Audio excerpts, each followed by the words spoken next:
एडियन digital Diwali 2025 या सदराखाली एडियनच्या प्रेक्षकांसाठी विविध मान्यवरांच्या मुलाखतींचा खजिना घेऊन आला असून त्या अंतर्गत आज छत्रपती संभाजीनगर महानगरपालिकेचे आरोग्य वैद्यकीय अधिकारी डॉक्टर पारस मंडलेचा यांची निवेदक उमा शिंदे यांनी घेतलेली मुलाखत बघणार आहोत।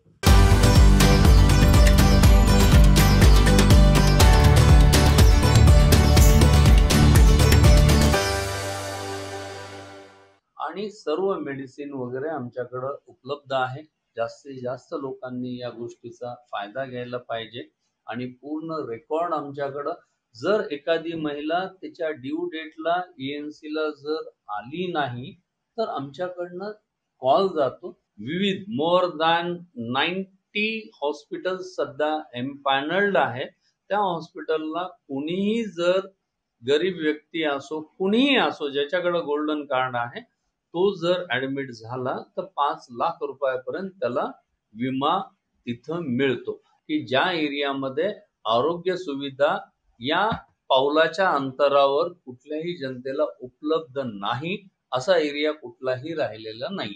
नमस्कार, मी उमा शिंदे एडियनच्या सर्व दर्शकांचं मनपूर्वक स्वागत करते। आपण दिवाळी निमित्त विविध मान्यवरांच्या मुलाखतीचं सदर एक आयोजित केला आहे आणि त्या अंतर्गत आज आपल्या बरोबर विशेष अतिथी उपस्थित आहे।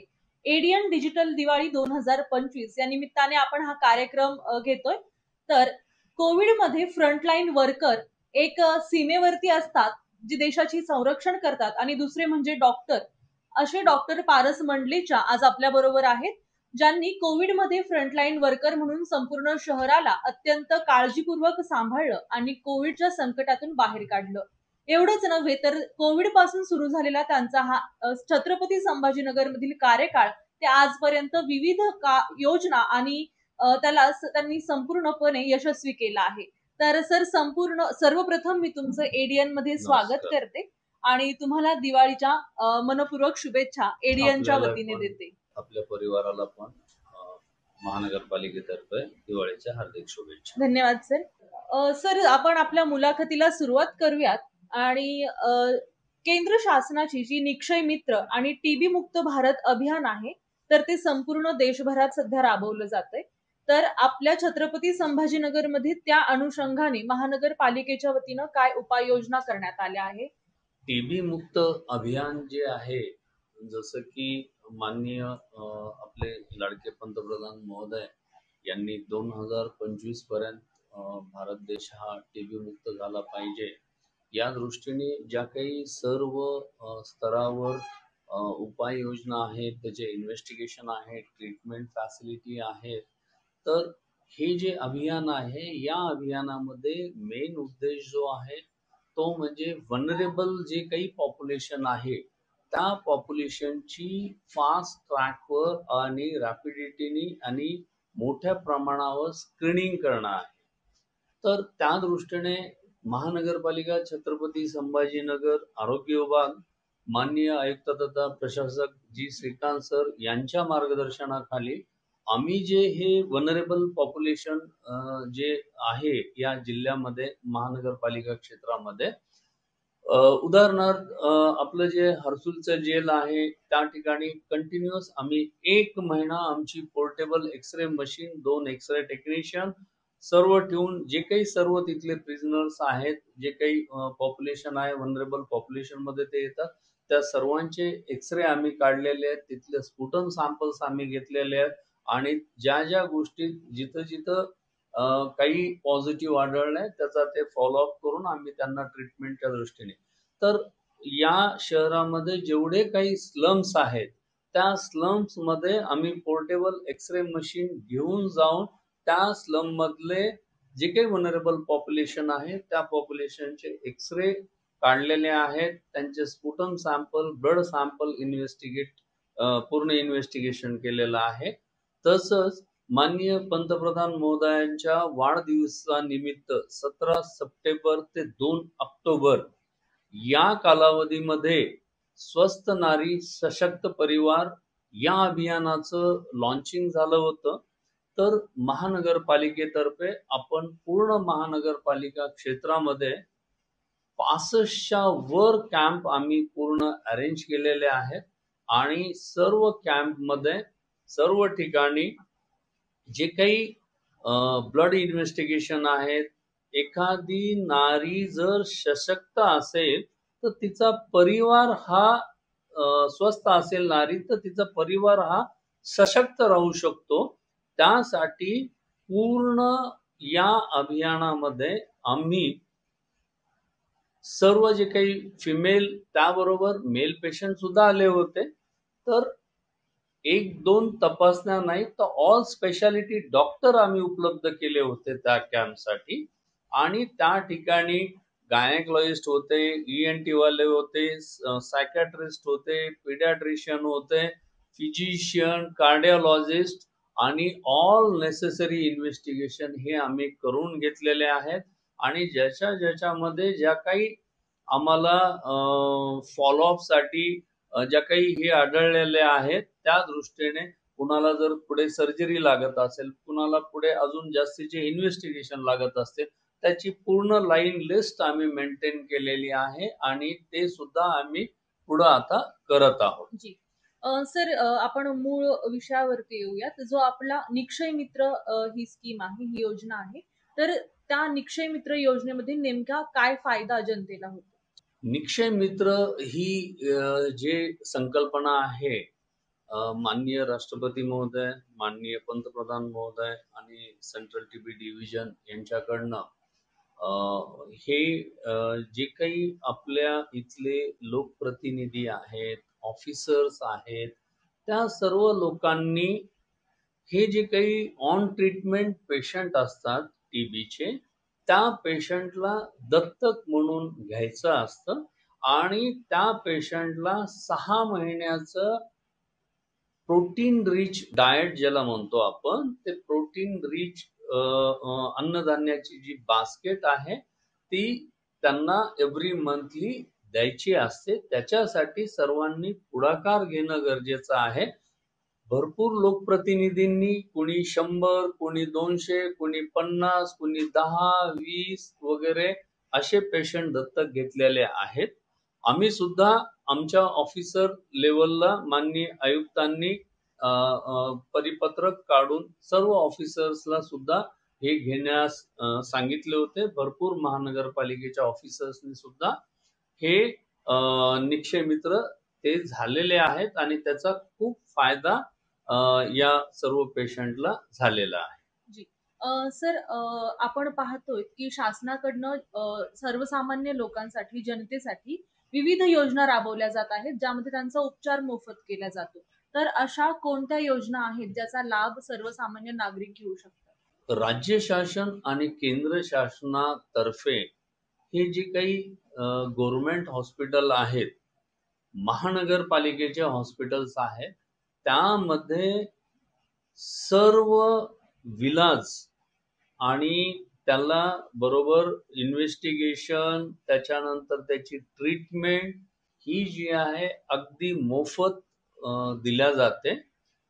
जसं की NCD म्हणजे नॉन कम्युनिकेबल डिसीजेसवर आता एक्सटेन्सिव्ह फोकस आहे आणि ती जे आहे ते आम्ही एवढ्या मोठ्या प्रमाणात राबवत आहोत की जेवढी काही महानगरपालिका क्षेत्रामध्ये जनसंख्या आहे त्या सर्व जनसंख्येचं स्क्रीनिंग आम्ही करतो आहोत.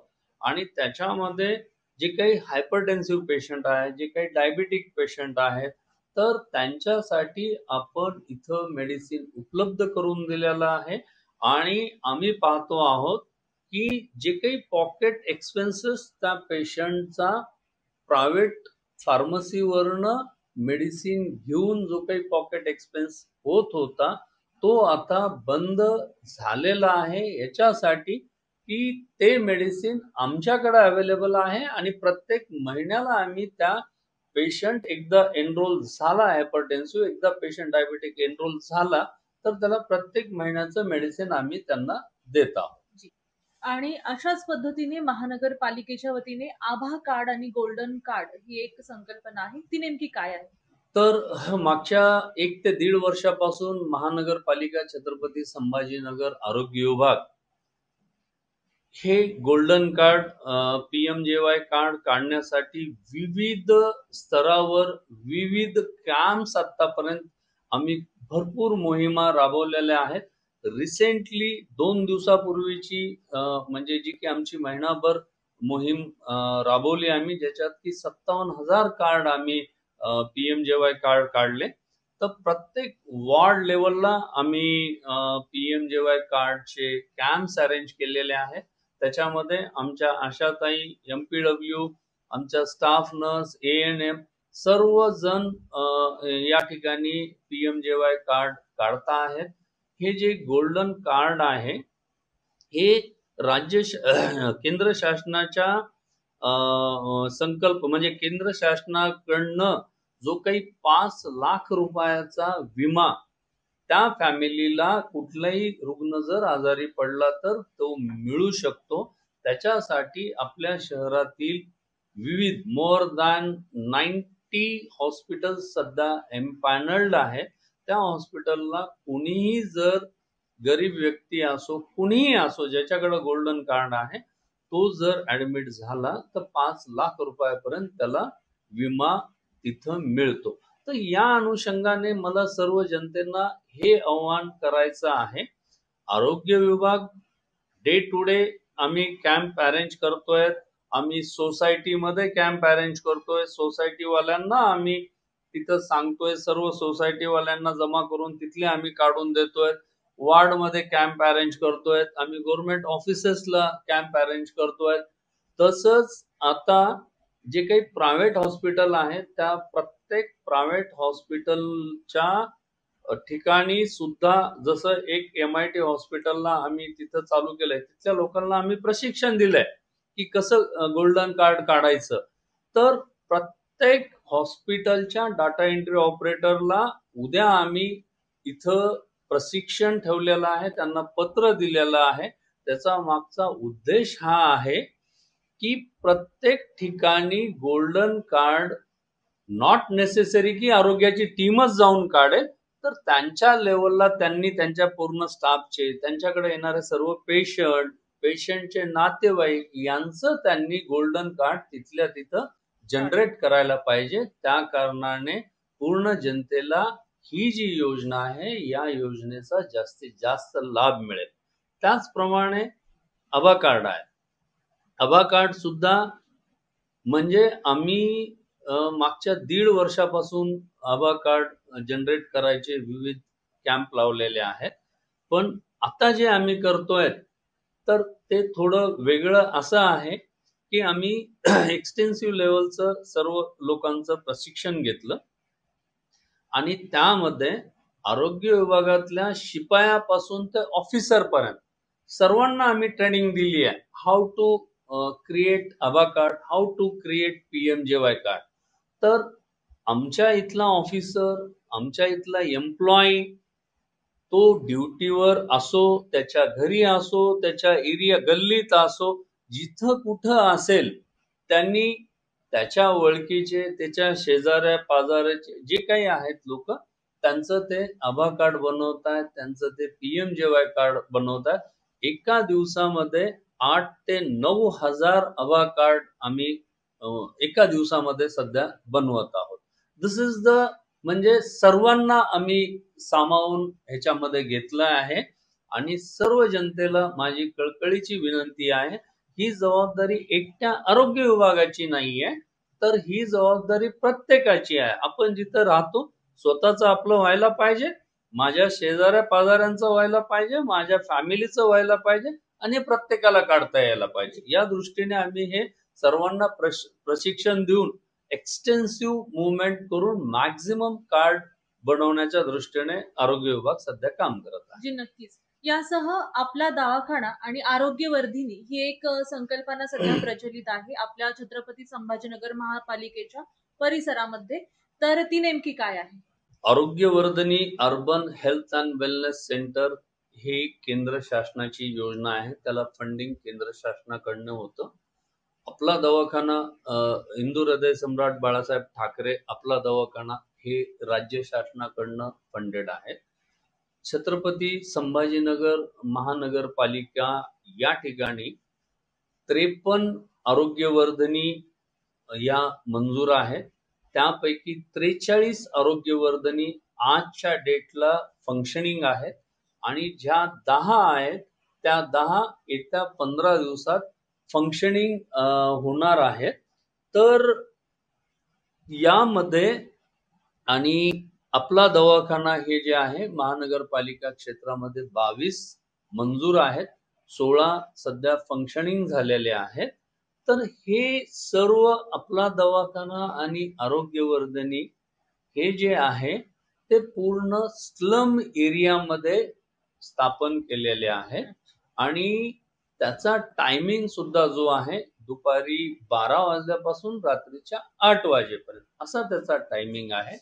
त्याचा मेन जो उद्देश आहे तो हा आहे की स्लम म्हणजे health services at there door step, म्हणजे त्यांच्या दारात त्यांना हेल्थ सर्व्हिसेस मिळाल्या पाहिजे. आणि प्रत्येक स्लम एरियामध्ये हे आपण याच्यासाठी उघडतोय किंवा केंद्र शासनाची किंवा राज्य शासनाची याच्या मागची संकल्पना ही आहे की जे काही मोलमजुरी करणारे लोक आहेत, जे काही मोलमजुरी करायला डेली वेजेसवर जातात, ते काम करायला गेल्यानंतर ते संध्याकाळी 6 वाजेपर्यंत घरी परततात. तर ते परतल्यानंतर संध्याकाळच्या टायमिंगला सुद्धा त्यांना हेल्थ सर्व्हिसेस मिळायला पाहिजे. त्या दृष्टीने इव्हिनिंग टाइम सुद्धा या आपला दवाखाना आणि आरोग्यवर्धिनी याचा आहे. त्या ठिकाणी पूर्ण ब्लड इन्व्हेस्टिगेशन केले जातात. त्या ठिकाणी पूर्ण मेडिसिन त्या सर्व लोकांना अवेलेबल आहे. त्यामुळे म्हणजे जर आज आपण पाहिलं तर छत्रपती संभाजीनगर च्या महापालिकेच्या कार्यक्षेत्रामध्ये महानगरपालिकेचे 40 UPSC आहेत. सध्या 43 urban health and wellness centre आरोग्यवर्धिनी आहेत आणि 16 आपला दवाखाना सध्या कार्यान्वित आहेत. म्हणजे 99 आरोग्य संस्था या महानगरपालिका क्षेत्रातील सर्व जनतेला आरोग्य सुविधा पुरवत आहेत. त्यामुळे कुठलाही पॉकेट, कुठलाही एरिया आज सुटलेला नाही की ज्या एरियामध्ये आरोग्य सुविधा या पावलाच्या अंतरावर कुठल्याही जनतेला उपलब्ध नाही असा एरिया कुठलाही राहिलेला नाही. सर, आपण आताच सांगितलं बोलताना की सशक्त नारी स्वस्थ नारी सशक्त परिवार हा उपक्रम सुरू आहे. परंतु या व्यतिरिक्त जर आपण आकडेवारी पाहिली तर नॅशनल फॅमिली हेल्थ सर्व्हेनुसार भारतातील जवळपास 68 ते 70% महिला या ॲनेमिक आहे. लोहाची कमतरता असल्यामुळे ॲनिमिया त्यांना झालाय. तर त्या अनुषंगानं आपल्या महानगरपालिकेच्या वतीने या व्यतिरिक्त काही उपक्रम सुरू करण्यात आले का विशेष महिलांसाठी? हे तुमचं खरं आहे की अजून भरपूर महिला जे आहे त्या ॲनिमिक आहेत आणि याचं प्रमाण जर आपण पाहिलं तर ग्रामीण भागामध्ये थोडं जास्त आहे. त्याचं one of the reason illiteracy ही आहे. या सर्व लोहयुक्त गोळ्या किंवा HB ज्याच्याने वाढतं अशा आयर्न फोलिक ऍसिडच्या ज्या काही टॅबलेट आहेत आणि त्याच्याबद्दलचं वेळोवेळीचं जे काही काउन्सिलिंग सेशन आणि हे सर्व आमच्या आरोग्य केंद्रामध्ये नेहमी चालू असतं. आणि त्या ठिकाणी ज्या काही ANC माता येतात त्यांचं रेग्युलर चेकअप, फॉलोअप आपण करतो आणि ज्यांना काही ॲनिमिया आहे त्याचे करेक्टिव्ह मेजर्स जे आहेत ते करेक्टिव्ह मेजर्स आपण म्हणजे त्यांना इंजेक्टेबल त्या ठिकाणी देतो. आपण त्या ठिकाणी त्यांना long term treatment HB raise होण्यासाठी जी ट्रीटमेंट आहे ती ट्रीटमेंट त्यांना फ्री ऑफ चार्ज सर्व मेडिसिन देतो. आणि या दृष्टीने महानगरपालिकेने वेळोवेळी विविध कार्यक्रम किंवा विविध असे आम्ही कॅम्प्स अरेंज केलेले आहेत की त्या कारणाने अवेअरनेस जे आहे ते अवेअरनेस या सर्व महिलांचं वाढावं आणि शासनाच्या काय काय योजना आहेत की त्या योजनेचा लाभ जसं की त्यांना हे आता स्वस्थ नारी सशक्त परिवार ह्याची वाईड म्हणजे एक्सटेन्सिव्ह सर्व आयईसी या शहरभर आपण केलेली आहे. जननी सुरक्षा योजना आहे, प्रधानमंत्री स्वस्थ नारी. तर या सर्व अशा योजना ज्या आहे त्या योजना सर्व लोकांना माहिती व्हावी याच्यासाठी पूर्ण आरोग्य केंद्रावर त्या पद्धतीने आयईसी केली जाते आणि सर्व मेडिसिन वगैरे आमच्याकडं उपलब्ध आहे. जास्तीत जास्त लोकांनी या गोष्टीचा फायदा घ्यायला पाहिजे आणि पूर्ण रेकॉर्ड आमच्याकडं. जर एखादी महिला त्याच्या ड्यू डेटला ENC ला जर आली नाही तर आमच्याकडनं कॉल जातो. तसंच किलकारी म्हणून जो स्टेट गव्हर्नमेंटचा एक म्हणजे खूप चांगला प्रोजेक्ट आहे. त्याच्यामध्ये प्रत्येक गरोदर मातेला फोन जातो की तुमचं 2 दिवसांनी ENC चेकअप आहे, तुम्ही जा. जर गेली नसेल कुठली महिला तर तुमचं राहिलेलं आहे, तुम्ही ते करा. म्हणजे या पद्धतीने पूर्ण आपण ते ट्रॅक करतो. सर सध्या आपण जर पाहिलं तर शहर हे झपाट्याने विस्तारत आहे, त्याच प्रमाणात लोकसंख्याही वाढत आहे. तर अशा या स्थितीमध्ये आपण सरकारी दवाखाने जे महानगरपालिकेचे दवाखाने आहेत त्यांची संख्या आणि लोकसंख्येची तुलना केली तर तुम्हाला असं वाटतं का की त्यांची संख्या एवढी लोकसंख्या सांभाळण्यासाठी कमी पडत आहे? तर तुम्हाला काय वाटतं की त्यांची संख्या वाढवली पाहिजे? निश्चितच लोकसंख्या तर झपाट्याने वाढत आहे छत्रपती संभाजीनगरची. तर त्या दृष्टीने आम्ही पाहतो हा जो आरोग्य संस्थेचा रेशो आहे तो सुद्धा खूप झपाट्याने वाढला आहे. जसं 1-1.5 वर्षापूर्वी जर बघितलं महानगरपालिकेच्या 40 UPSC अस्तित्वात होत्या. आजच्या वेळेस जर सगळं सांगायचं झालं तर 99 संस्था या आपल्या आरोग्य सेवा पुरवत आहेत आणि या शहरामध्ये मेडिकल कॉलेजही 2-3 आहेत, सिव्हिल हॉस्पिटल आहे. म्हणजे सरकारी यंत्रणा अत्यंत भरभक्कम अशी यंत्रणा या जिल्ह्यासाठी आहे. आणि आता MCH विंगचं 400 बेडचं मॅटर्नल हॉस्पिटल सुद्धा लवकरच सुरू होणार आहे इथंच आपल्या महानगरपालिका एरियामध्ये. तर या सर्व सुविधा राज्य शासन आणि केंद्र शासनाकडनं सर्व जनतेच्या आरोग्याची काळजी घेण्यासाठी अशा सर्व सुविधा उपलब्ध करून दिलेल्या आहेत. सर्व नागरिकांना माझी परत विनंती आहे की प्रत्येकाने अवेअरनेस ठेवणं गरजेचं आहे. प्रत्येकाने ही रिस्पॉन्सिबिलिटी फक्त आरोग्य डिपार्टमेंटची नाही तर आपली स्वतःची ही जबाबदारी आहे. अशा पद्धतीने सर्वांनी अवेअरनेस ठेवणं गरजेचं आहे. जसं की पावसाळ्यात आपल्या घराच्या आजूबाजूला कुठं जर पाणी साचलेलं असेल तर ML ऑइल किंवा ते आपलं थोडं एक टोपण भर त्याच्यात टाकून दिलं तर त्याच्यामध्ये डासांची उत्पत्ती होणार नाही. जे काही ओला कचरा सुका कचरा आहे त्याचं सेग्रिगेशन प्रॉपर करूनच द्यायला पाहिजे. तर या जबाबदारी सुद्धा सर्व नागरिकांच्या आहेत आणि नागरिकांचं सहकार्य आरोग्य विभागाला नेहमी आम्हाला मिळतं. त्या दृष्टीने सक्षमपणे महानगरपालिका आरोग्य विभाग हे सध्या कार्यरत आहे. जी सर, आपण पाहतोय की सध्या तंत्रज्ञानही वेगाने विकसित होत आहे.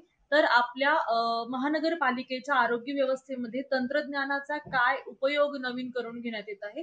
जसं की आर्टिफिशियल इंटेलिजन्स सध्या वाढत आहे, कृत्रिम प्रज्ञेचा वापर केला जातोय. तर मग त्याचा आणि याचा कसा साम्य इथे विकसित करण्यात येईल? तुम्हाला काही येस, आयडिया? डेफिनेटली. ज्याप्रमाणे तंत्रज्ञान वाढतंय आम्ही आरोग्य विभागामध्ये इमिजिएटली ते तंत्रज्ञान आमच्या आरोग्य विभागामध्ये कशा पद्धतीने युटिलाइज करून आरोग्य सुविधा देता येतील या दृष्टीने आम्ही त्याचं पूर्ण युटिलायझेशन करतो. फॉर एक्झाम्पल जसं की IDSP पोर्टल आहे आमच्याकडे. At the end of day 5 वाजता संध्याकाळी आम्हाला आमच्याकडे पूर्ण ॲनालिसिस असतं की कुठल्या आरोग्य केंद्रामध्ये किती पेशंट आलेले आहेत, त्याच्यामध्ये कुठल्या एज ग्रुपचे आहेत, कुठल्या आजाराचे जास्त पेशंट आलेले आहेत आणि त्या अनालिसिस नुसार आम्हाला इमिजिएट कळतं की मागच्या 2 दिवसापासून सपोज फीवर विथ चिल्सचे एका एरियामधून जास्त पेशंट येऊ लागलेले आहेत. तर आम्हाला क्लिक होतं की या एरियामध्ये कुठंतरी हा इन्फेक्टिव्ह सोर्स आहे, त्या ठिकाणी इपिडेमिक इमर्ज होणार आहे. तर प्रिव्हेंटिव्ह मेजर्स त्या ठिकाणी आपल्याला घेता येतात. त्याप्रमाणेच AI बेस्ड ECG मशीन आमच्याकडे आहे. AI बेस्ड जे काही एक्सरे, पोर्टेबल एक्सरे तुम्हाला मी सांगितले की जिथं की अगोदर एक्सरे काढल्यानंतर साधारणतः 3 तास लागायचे त्याचा रिपोर्ट मिळायला, पण आम्ही हे कॅम्प मध्ये का करू शकतोय की त्या ठिकाणी AI बेस्ड आमच्याकडे एक्सरे मशीन आहे. एक्सरे शूट केला की 10 मिनिटात आम्हाला रिपोर्ट कळतो की या एक्सरे मध्ये काही पॉझिटिव्ह आहे का नॉर्मल एक्सरे आहे. ECG सुद्धा आहे. तर हे सर्व तंत्रज्ञान आम्ही याच्यामध्ये वापरत आहोत आणि इथं ऑफिसवरनं सर्व हेल्थ सेंटर मॉनिटर करण्यासाठी सुद्धा आम्हाला हे तंत्रज्ञान कामाला येत आहे. जी नक्कीच. सर, शेवटी जाता जाता छत्रपती संभाजीनगर वासियांसाठी आणि संपूर्ण जनतेसाठी तुम्ही दिवाळीच्या काय शुभेच्छा देऊ इच्छिता आणि सणासुदीचा काळ आहे तर जनतेला काय आवाहन करू इच्छिता तुम्ही? छत्रपती संभाजीनगरच्या सर्व जनतेला या येणाऱ्या दिवाळी सणानिमित्त मी हार्दिक शुभेच्छा देतो आणि त्याबरोबरच प्रिकॉशन, सर्व गोष्टीची काळजी, एक्सेसिव्ह गर्दी करणे किंवा हे जे काही फटाके वगैरे यूज करतायत तर ते मुलांकडे वगैरे सर्वांनी लक्ष देणं गरजेचं आहे. अननेसेसरी काही मिसहॅप होऊ नये ह्याच्यासाठी सर्वांनी अलर्ट राहणं गरजेचं आहे आणि सर्व नगरवासियांना आणि त्यांच्या कुटुंबांना आणि आपल्या चॅनलच्या सर्व सदस्यांना आरोग्य विभाग छत्रपती संभाजीनगर तर्फे मी हार्दिक शुभेच्छा देतो. आज आपण एडियन डिजिटल दिवाळी 2025 या सदरामध्ये वैद्यकीय आरोग्य अधिकारी डॉक्टर पारस मंडलेचा यांच्याशी संवाद साधला आहे. एडियनच्या वतीने सर मी तुमचे मनपूर्वक आभार मानते. आपण वेळात वेळ काढून एडियनच्या दर्शकांशी आणि आमच्याशी संवाद साधला. या सदरामध्ये आपण अजूनही मान्यवरांच्या मुलाखती पाहणार आहोत. तोपर्यंत पाहत रहा एडियन.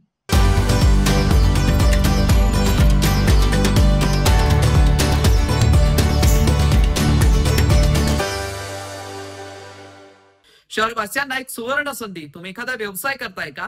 मग एडियन वरती जाहिरात करा आणि मिळवा व्यवसायात मोठा फायदा. तर वाट कसली बघत आहात? आताच खाली दिसत असलेल्या नंबरवरती संपर्क साधा. आपल्याला अजूनही काही बातम्यांचा आढावा घ्यायचा आहे, परंतु इथे वेळ झाली आहे एका छोट्याशा ब्रेकची. कुठे जाऊ नका, पाहत रहा एडियन न्यूज.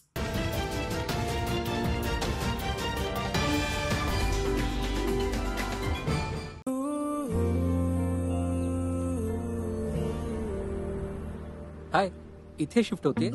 हो. कोणतं कॉलेज? SPPU. अरे मी पण. मग कधी ड्रॉप हवा असेल तर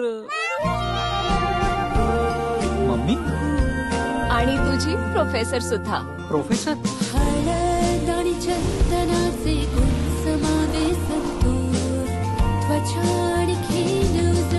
आमच्या संतूर मम्मीकडे तर स्वतःची गाडी आहे. तू मला ऑफिसला सोड.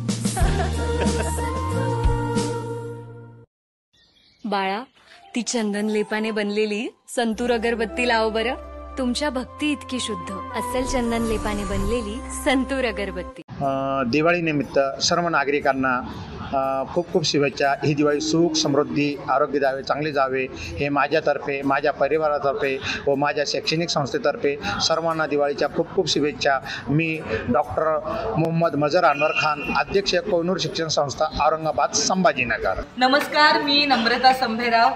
एडियनच्या सर्व रसिक प्रेक्षकांना दिवाळीच्या माझ्याकडनं, माझ्या संपूर्ण परिवाराकडनं मनापासून शुभेच्छा. दिवाळी छान मजेत घालवा आणि हसत राहा. आयुष्य सुंदर आहे. थँक्यू. नमस्कार, मी प्रसाद खांडेकर. एडियनच्या सर्व रसिक प्रेक्षकांना दिवाळीच्या खूप खूप खूप शुभेच्छा. हॅपी दिवाळी. हाय नमस्कार, हॅप्पी दिवाळी. आणि दिवाळीच्या निमित्तानं छत्रपती संभाजीनगरच्या सर्व रहिवाशांना माझ्याकडनं हार्दिक हार्दिक शुभेच्छा. हॅप्पी दिवाळी. हाय नमस्कार, आपल्या सगळ्यांना दिवाळीच्या खूप साऱ्या शुभेच्छा. संभाजीनगरमध्ये जे आमचे लाडके प्रेक्षक आहेत त्या सर्वांना दीपावलीच्या खूप साऱ्या शुभेच्छा. नमस्कार, मी प्रवीण पवार, पोलीस आयुक्त छत्रपती संभाजीनगर. दिवाळीच्या छत्रपती संभाजीनगरच्या सर्व नागरिकांना खूप खूप मनापासून शुभेच्छा. ही दिवाळी आपल्याला आनंदाची, भरभराटी, सुखाची, समृद्धीची आणि आपल्या आयुष्यातील सर्व स्वप्न पूर्ण करणारी जाओ. आपण दिवाळीमध्ये काळजी घ्या स्वतःची, आपल्या कुटुंबाची आणि आपल्या सर्व आजूबाजूच्या लोकांची. पुन्हा एकदा आपल्याला आणि आपल्या कुटुंबियांना दिवाळीच्या खूप खूप शुभेच्छा. धन्यवाद.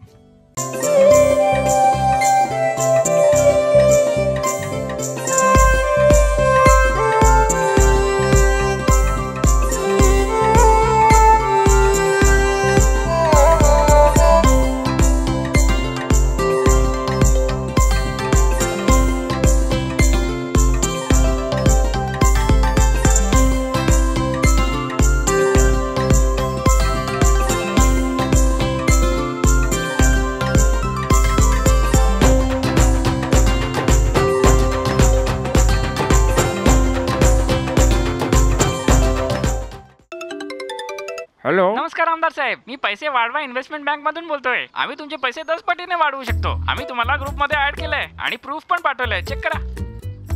अय खूपच कमाल आहे, माझेही पैसे वाढवा. सर, ग्रुपमध्ये जे सांगतात ना ते करत जा तुम्ही. अच्छा, हा असं आहे तर मग काळजी करू नका. ज्या नंबरवरून तुम्ही फोन केलाय ना त्या नंबरला ट्रेस करतील पोलीस 2 मिनिटात आणि पकडून तुम्हाला आत करतील. अरे सर, हे काय केलं? तुमच्यासारख्या सुशिक्षित माणसाला ही लोक एका अनोळखी बनावट इन्व्हेस्टमेंट ग्रुपचा मेंबर बनवून तुम्हाला फसवतात. आम्हाला फसवतात? हो, तुम्ही पण कोणताही अनोळखी इन्व्हेस्टमेंट ग्रुप जॉईन बिलकुल करू नका. आणि तुम्हाला स्टॉक मार्केटमध्ये इन्व्हेस्ट करायचं असेल तर फक्त सेबी अप्रूव्ड ॲप्सद्वारे. सायबर क्रिमिनल्स वापरून तुमच्या पैशांची हाव आणि घालतात तुमच्यावरच घाव. ही घटना घडल्यास त्वरित कॉल करा 1930 किंवा तुमची कंप्लेंट जे स्क्रीनवर वेबसाईट आहे www.cybercrime.gov.in वर तुम्ही नोंदवू शकता.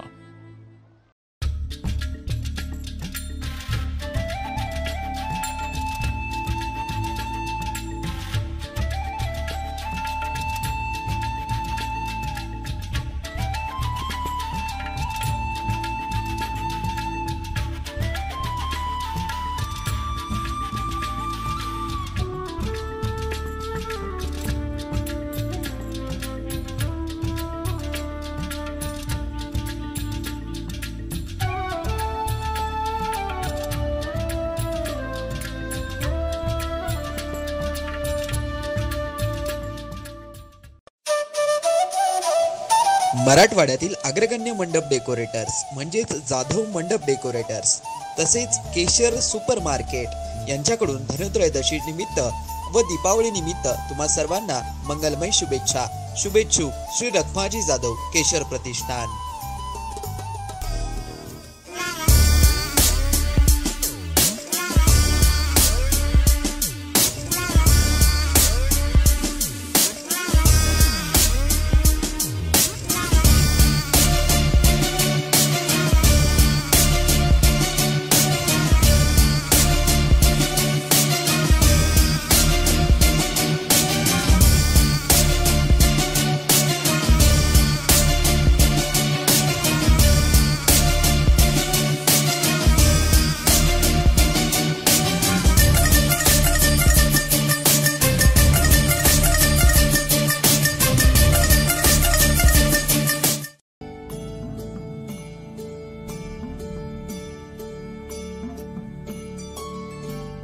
वैजापूर नगरपालिकेच्या वतीने सर्व नागरिकांना दिवाळीच्या शुभेच्छा. शहरातील सर्व नागरिकांनी हा सण साजरा करताना सार्वजनिक ठिकाणी कुठेही अस्वच्छता होणार नाही, त्याचप्रमाणे हा सण पर्यावरणपूरक कसा साजरा करता येईल याकडेही लक्ष द्यावं व नगरपालिकेला सहकार्य करावं. त्याचप्रमाणे जी काही ओल्या दुष्काळाची परिस्थिती आहे त्यामध्येही नागरिकांनी जे काही या अतिवृष्टीमध्ये बाधित लोक आहेत यांची कशा प्रकारे मदत करता येईल यामध्येही जर पुढाकार घेतला तर खऱ्या अर्थाने ही दीपावली आपल्याला शुभ गेली असं आपल्याला म्हणता येईल. धन्यवाद.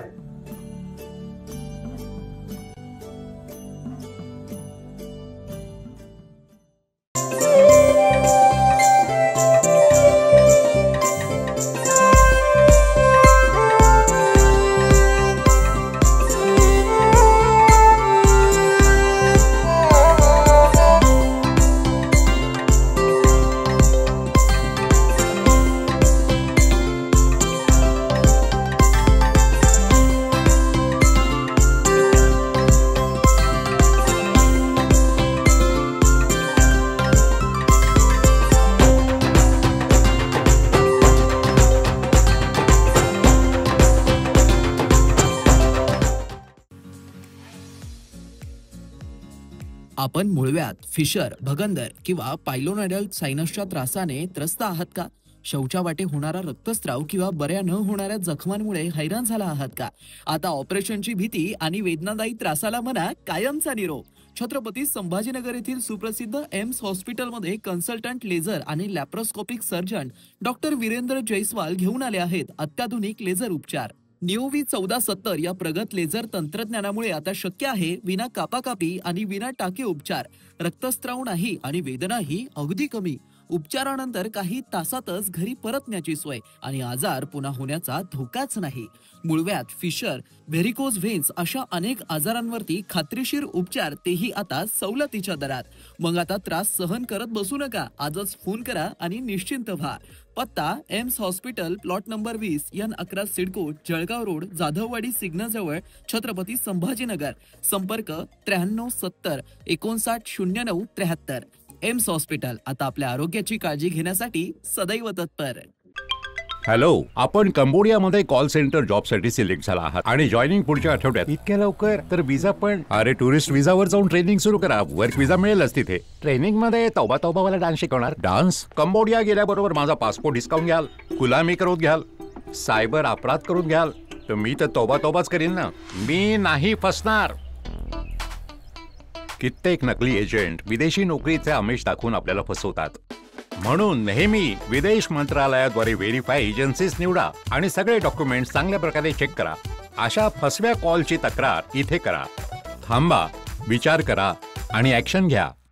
अनेकांच्या मनात स्वप्न असते की देशाची सेवा करायची, परंतु काही लोकच योग्य प्रशिक्षण घेऊन ते वास्तवात पूर्ण करतात. वास्तविक सैनिक बनणे सोपं काम नाही, कारण प्रशिक्षणाच्या मैदानापासून ते युद्धाच्या रणांगणापर्यंत प्रत्येक क्षण संघर्षमय असतो.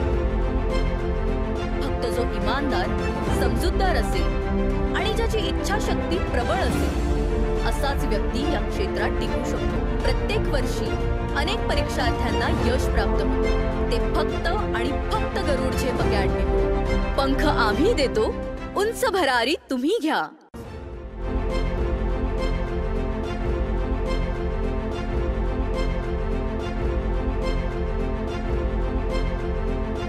शिक्षण असो किंवा नोकरी, कुठल्याही कामानिमित्त छत्रपती संभाजीनगर येथे येत असाल तर तुमच्या घरगुती जेवणाची चिंता आता मिटली.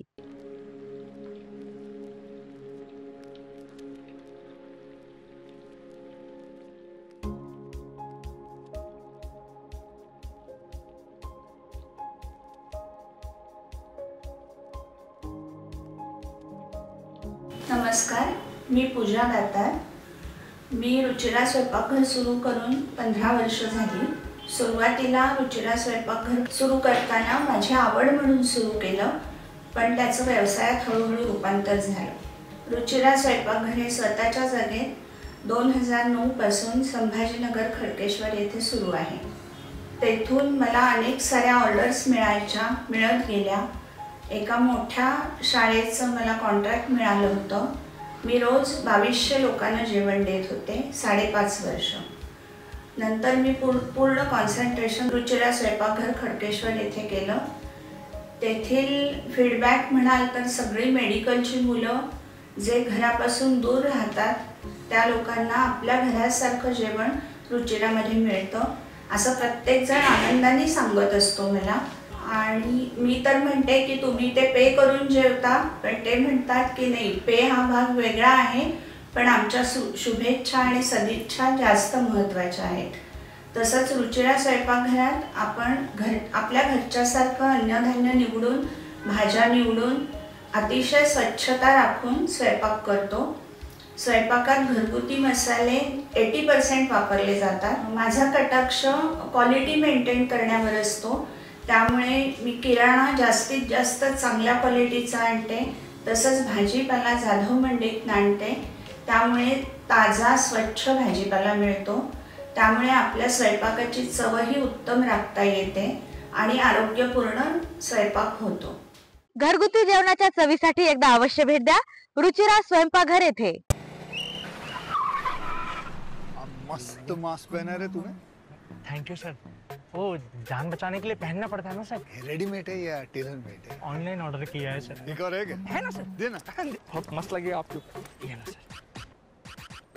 सर ना भाई, जान बचाने के लिए बाइक चलाते वक्त सिर्फ खोपड़े पे मास्क पहनेगा तो खोपड़े को कौन बचाएगा?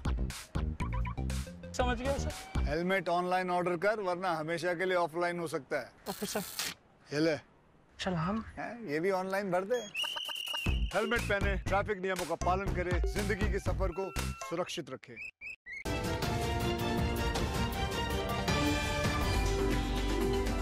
ब्रेक नंतर पुन्हा एकदा स्वागत. आपण बघत आहात एडियन बातमीपत्र. एडियन डिजिटल दिवाळी 2025 या सदराखाली एडियनच्या प्रेक्षकांसाठी विविध मान्यवरांच्या मुलाखतींचा खजिना घेऊन आला असून त्या अंतर्गत आज आपण शहर पोलीस दलातील पोलीस उपायुक्त गुन्हे रत्नाकर नवले यांची निवेदक उमा शिंदे यांनी घेतलेली मुलाखत बघणार आहोत.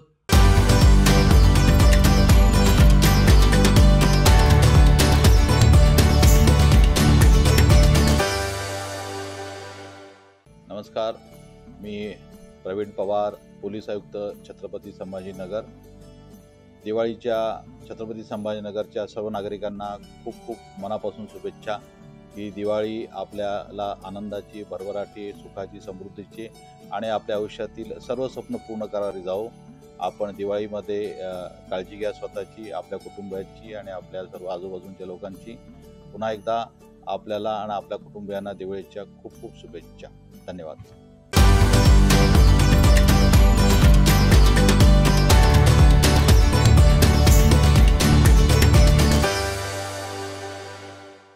मुळात मी सर्वांना सांगू इच्छितो की डिजिटल अरेस्ट ही कायद्यामध्ये काही संकल्पना नाही. अरेस्ट ही फिजिकल अरेस्ट होते. जोपर्यंत एखादा पोलीस अधिकारी एखाद्याला प्रत्यक्ष ताब्यात घेत नाही तोपर्यंत अरेस्ट ही संकल्पना काही पूर्ण होऊ शकत नाही कायद्याच्या भाषेमध्ये. जेवढं लवकर नागरिक याच्यामध्ये लोकांशी पोलिसांशी कनेक्ट होतील तेवढे लवकर आपण ते अकाउंट होल्ड करण्याचा आणि अमाऊंट होल्ड करण्याचं प्रमाण वाढू शकतं. मुळामध्ये कुठल्याही व्यक्तीशी मैत्री करत असताना किंवा कुठल्याही व्यक्तीचे फ्रेंड रिक्वेस्ट ऍक्सेप्ट करत असताना आपण व्हेरीफाय केलं पाहिजे. 5-6 वर्षाचा जर आपण डेटा बघितला तर या वर्षी आतापर्यंत शहर पोलिसांनी एकूण 254 NDPS कायद्यांवर केसेस दाखल केलेल्या आहेत. त्याच्यामध्ये 382 आरोपी आपण निष्पन्न करून अटक करण्यात आलेले आहेत आणि याच्यामध्ये जवळजवळ 2.5 कोटीच्या आसपासचा मुद्देमाल जप्त करण्यात आलेला आहे. नमस्कार, मी उमा शिंदे एडियनच्या सर्व दर्शकांचं स्वागत करते.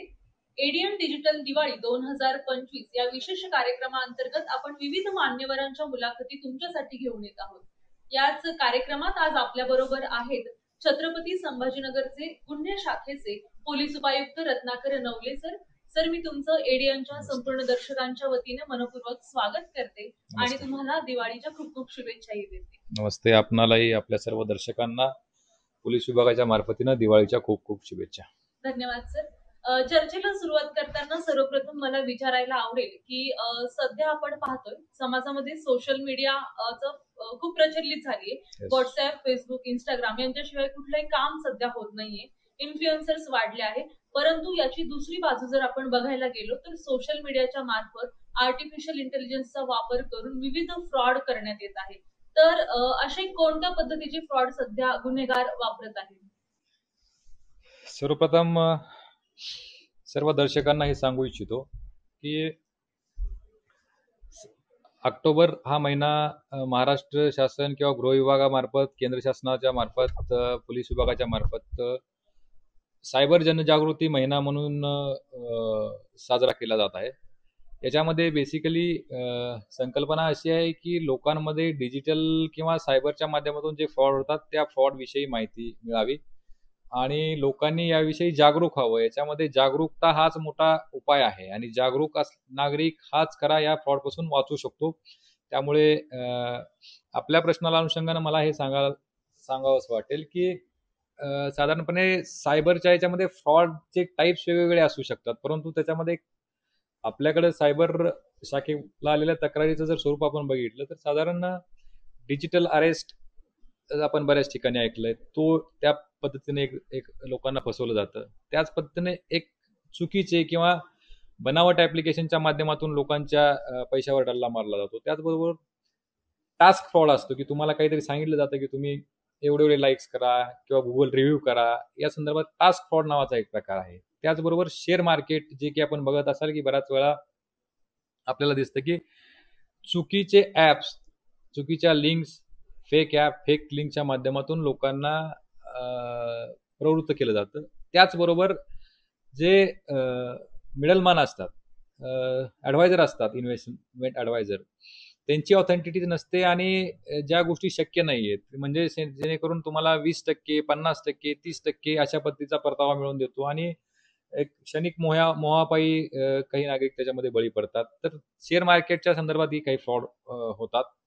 त्याचबरोबर सोशल मीडियाच्या माध्यमातून काही ऑफेन्सिव्ह गोष्टी होतात. म्हणजे वल्गर फोटो पाठवणं, त्यानंतर सेक्स्टॉर्शनच्या टाईपमध्ये आपण बघितलं असेल की एखाद्याला चुकीच्या मेसेज आणि चुकीचे व्हिडिओज पाठवणं आणि नंतर त्यांना ब्लॅकमेल करणं, हेही प्रकार होतात. त्याचबरोबर लोन ॲप आहेत. बऱ्याच ठिकाणी लोकांना लोनची गरज असते. ही गरज ओळखून त्यामध्ये लोन ॲप च्या मार्फतीनं लोकांना फसवलं जातं. एक साधारणपणे याचे 8 ते 10 प्रकारचे अजूनही याच्यामध्ये बरेचसे प्रकार आहेत, परंतु जे मोठ्या प्रमाणावर एक आपण म्हणलो की या पद्धतीनं लोकांना फसवण्याचे जे प्रकार आहेत.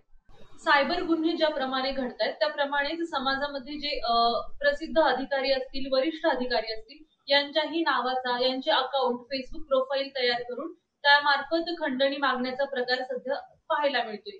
तर अशा वेळेस सामान्य जनतेने बरोबर अकाउंट कोणतं आहे, चुकीचं अकाउंट कोणतं किंवा गुन्हेगार कशा माध्यमातून प्रवृत्त करता हे कसं ओळखलं पाहिजे आणि काय काळजी घ्यायला हवी?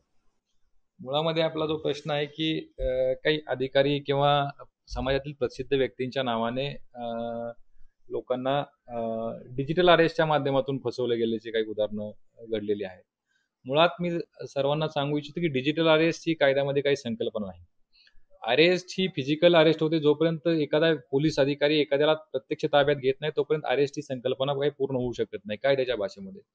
परंतु नागरिक याला बळी पडतात. तर जर आपल्याला कधी काही फोन आला कोणाला, तर मी ईडीचा अधिकारी बोलतोय, सीबीआयचा बोलतोय, पोलीस अधिकारी बोलतोय, IPS अधिकारी बोलतोय किंवा कुठलाही लॉ एन्फोर्समेंट एजन्सीचा अधिकारी बोलतोय, असा जर फोन आला तर तुम्ही समजून चाला की आणि आपल्याला डिजिटली अरेस्ट केलं असं सांगण्यात येत असेल तर ते समजून चाला की हे 100% फेक कॉल आहे, हा फ्रॉड कॉल आहे. अशा कॉलवर आपण लक्ष देऊ नका. आणि जर आपल्याला असं समजलेलं असेल किंवा आपल्याला असा कॉल आला असेल तर त्वरित त्या संदर्भात आपलं नजीकचं पोलीस स्टेशन असेल किंवा 1930 1930 ही सायबर हेल्पलाईन आहे, 1945 ही एक सायबर हेल्पलाईन आहे. या दोन्ही हेल्पलाईनला आपण तात्काळ फोन करून खात्री करू शकता. वास्तविक पाहता डिजिटल अरेस्ट असा काही प्रकार नसतो. नागरिकांनी 100% समजून जावं की हे आपल्याला फसवण्यासाठी आलेला कॉल आहे. या अनुषंगानं छत्रपती संभाजीनगर सायबर सिक्युरिटी सेलच्या वतीनं काय तयारी करण्यात आली जेणेकरून नागरिकांची फसवणूक होणार नाही आणि झाली तरी त्यांना तात्काळ मदत मिळू शकते?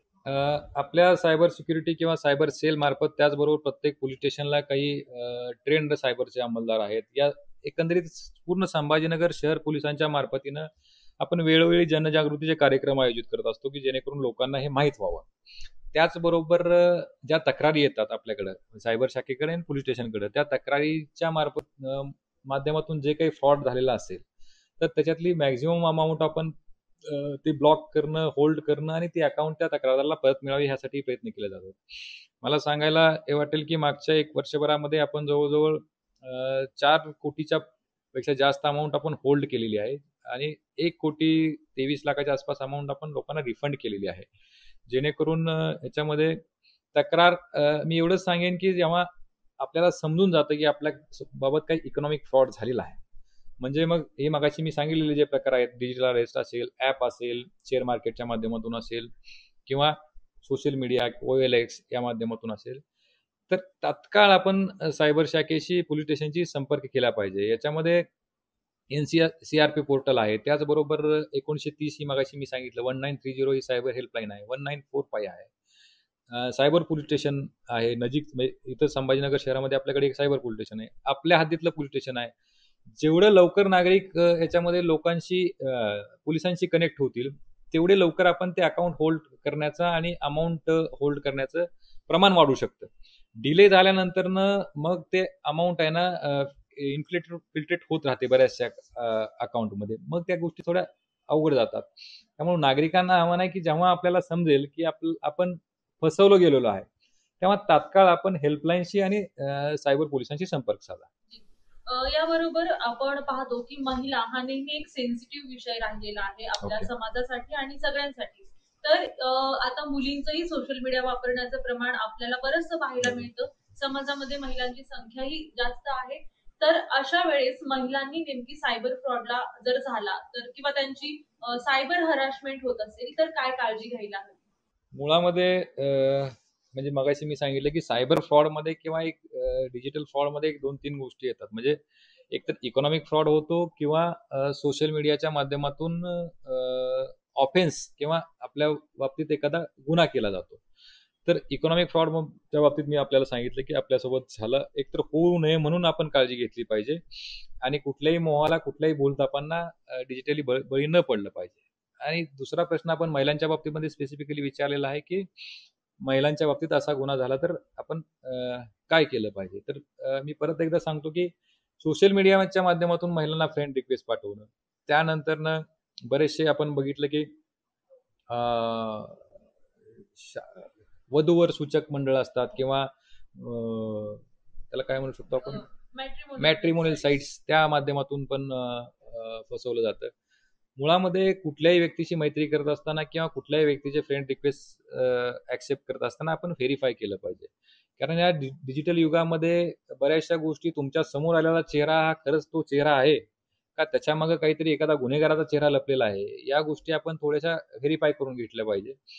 जोपर्यंत तो व्यक्ती आपल्या फ्रेंड लिस्टमध्ये येण्यापूर्वी तो आपल्या कुठल्या तरी फ्रेंडचा फ्रेंड असला पाहिजे किंवा कुठंतरी त्याच्याविषयी आपल्याला बेसिक तरी माहिती पाहिजे, तरच ते आपण ऍक्सेप्ट करा. अदरवाईज तुमच्या फ्रेंड रिक्वेस्टमध्ये काही लिस्टमध्ये काहीतरी रिक्वेस्ट आलेल्या आहेत आणि त्या आपण आंधळेपणानं ऍक्सेप्ट करू नये, पहिली गोष्ट.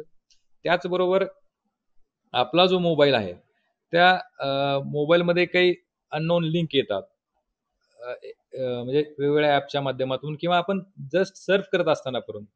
तर त्यामुळं ज्या गोष्टीची आपल्याला गरज नाहीये की ज्या गोष्टीची आपल्याला आवश्यकता नाही, अशा गोष्टीच्या वाट्याला कृपया आपण जाऊ नये. अदरवाईज काय होतं की आपल्याकडे एखादी लिंक आली आणि ती आपण म्हणजे ऑनलाईन शॉपिंग करताना सुद्धा आपल्याला येऊ शकतं. त्यामुळे कुठलीही गोष्ट करताना ऑथराईज किंवा खात्री करून करा. ज्याप्रमाणे समाजामध्ये आता भाईगिरी आणि गुंडगिरी करत दहशत निर्माण करण्याचा प्रयत्न काही मुलांच्या वतीनं करण्यात येतो, ज्यामध्ये बर्थडे सेलिब्रेशन म्हटलं तर हत्यारांचा, उदाहरणार्थ तलवार, चाकूंचा वापर करण्यात येतो. मग समाजामध्ये एक दहशतीचा संदेश ते पसरवतात. तर अशांना जबर बसावा म्हणून पोलीस प्रशासनाच्या वतीनं काय कारवाई करण्यात येते? पहिलं तर मी सांगू इच्छितो की रेकॉर्डवरचे जे गुन्हेगार आहेत, म्हणजे ते सोशल मीडियाच्या माध्यमातून गुन्हे करणारे असो या फिजिकल गुन्हे करणारे असो द्या, पोलीस प्रशासनामार्फत प्रभावी प्रतिबंधक कारवाई करण्यात येत असते. त्याच्यामध्ये MPDA, MCOC सारखे गुन्हे आपण दाखल करतो आणि त्याच्यामध्ये त्यांच्यावर स्थानबद्धतेची किंवा प्रतिबंधक कारवाई आपण करत असतो. आपला प्रश्न स्पेसिफिकली सोशल मीडियाच्या संदर्भात होता की त्याच्यावर बर्थडेच्या वेळी, सेलिब्रेशनच्या वेळी. तर यावर्षी साधारणपणे आम्ही 7 असे वेगवेगळे गुन्हे दाखल केले आहेत की ज्यामध्ये कोणी बर्थडे सेलिब्रेट करताना तलवार किंवा हत्याराचा वापर करण्यात आलेला आहे. तर अशा वेळी असेही गुन्हे आपण दाखल केले आहेत. आणि सायबर सेल जो आहे शहर पोलिसांचा, तो सतत म्हणजे सक्रियपणे आम्ही वॉच करत असतो की सोशल मीडियाच्या वर्ल्डमध्ये काय चाललेलं आहे. आणि असे जर व्हिडिओ किंवा अशा प्रकारच्या गोष्टी जर निदर्शनास आल्या तर आम्ही तात्काळ सुमोटो दखल घेऊन याच्यामध्ये कारवाई करत असतो. यासह आपण पाहतोय की तरुणाईमध्ये सध्या व्यसनांचं प्रमाण वाढलेलं दिसतंय. तर अंमली पदार्थांचं सेवन हा त्यातला प्रमुख मुद्दा आहे. तर आपल्या पोलीस प्रशासनाच्या वतीने NDPS पथक देखील स्थापन करण्यात आले. त्या अंतर्गत विविध कारवाई करण्यात येतात, ज्यामध्ये आजच काही विषारी कफ सिरप जप्त करण्यात आले. तर या कारवाईबद्दल आणि अशा या आधी करण्यात आलेल्या कारवायांबद्दल काय सांगू? आज शहर पोलिसांच्या मार्फतीनं सन्मान्य पोलीस आयुक्त प्रवीण पवार सर यांच्या मार्गदर्शनाखाली मागच्या वर्षभरापासून मोठ्या प्रमाणावर कारवाया NDPS सेल, गुन्हे शाखा, त्याचबरोबर विविध पोलीस स्टेशनने केलेल्या आहेत. आणि मी सांगू इच्छितो की मागच्या 5-6 वर्षाचा जर आपण डेटा बघितला तर या वर्षी आतापर्यंत शहर पोलिसांनी एकूण 254 NDPS कायद्यांवर केसेस दाखल केलेल्या आहेत. त्याच्यामध्ये 382 आरोपी आपण निष्पन्न करून अटक करण्यात आलेले आहेत आणि याच्यामध्ये जवळजवळ 2.5 कोटीच्या आसपासचा मुद्देमाल जप्त करण्यात आलेला आहे. प्रश्न असा आहे की तरुणांमध्ये व्यसनाधीनता वाढते, हा प्रश्न आपण सांगितला. हा सामाजिक पण विषय आहे आणि हा पोलिसिंगचा सुद्धा विषय आहे.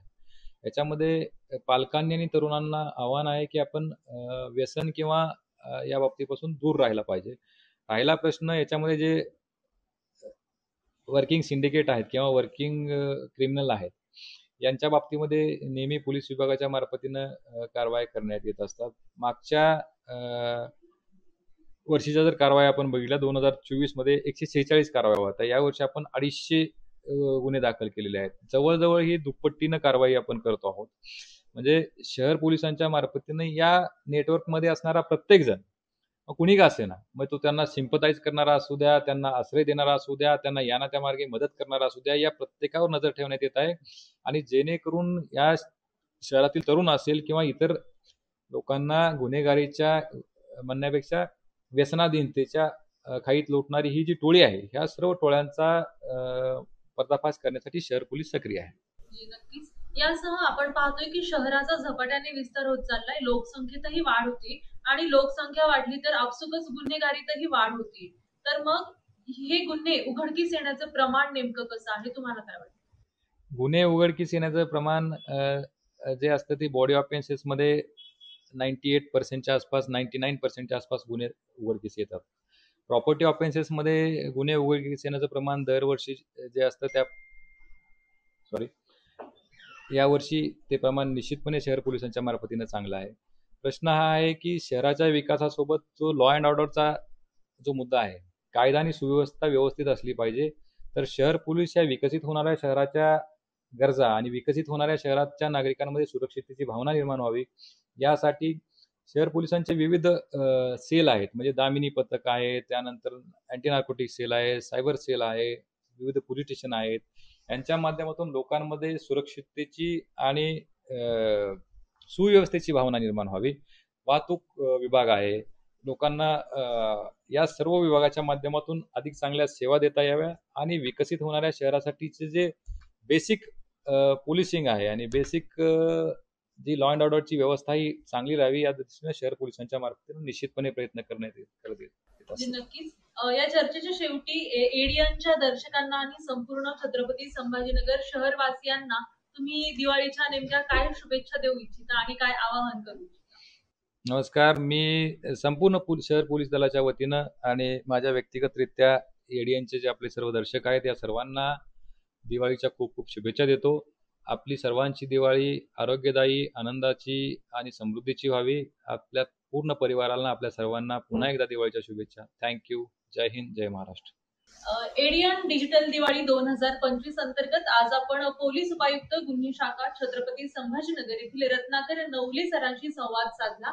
सर, आपण आपला अमूल्य वेळ एडियनसाठी दिला त्यासाठी मी आपले मनपूर्वक आभार मानते आणि पुनश्च एकदा आपल्याला दिवाळीच्या शुभेच्छा देते. या सदरात आपण अजूनही मान्यवरांच्या मुलाखती तुमच्यासाठी घेऊन येणार आहोत. तोपर्यंत पाहत रहा एडियन.